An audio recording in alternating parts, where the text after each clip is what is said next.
High বন্ধুরা, আমি সঞ্চিতা। আর এই দেখো, আজকে হলো সরস্বতী পুজো। সকাল সকাল চলে গেলাম চাকলা। মিমোর জন্য মানত ছিল, ও সুস্থ হলে লোকনাথ বাবার বাড়ি পুজো দেবো।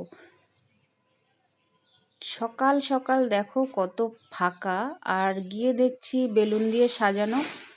তারপরে জানলাম কোনো বাচ্চার অন্নপ্রাশন, তাই এখানেই তার মুখে প্রসাদ দেবে। আমিও আমার ছেলের মুখে প্রসাদ চাকলাধামেই দিয়েছিলাম, লোকনাথ বাবার বাড়ি। এই দেখো মন্দির একদম ফাঁকা।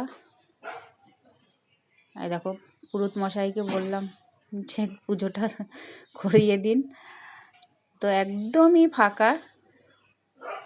যত বেলা বাড়বে লোকজনও বাড়বে। ছিল আমাদের আগে একজন দুজন ছিল। তো এই দেখো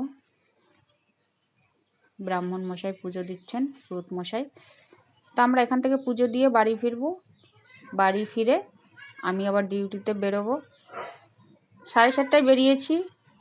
এই দেখো বাইরে ধূপকাঠি মোমবাতি দিয়ে আরতি করছি। তো এবার বাড়ি ফিরবো। আমরা রেডি হয়ে বেরিয়েছিলাম, কিন্তু টাইম আছে বলে বাড়ি ফিরবো, তারপর ডিউটিতে বেরোবো। টাটা।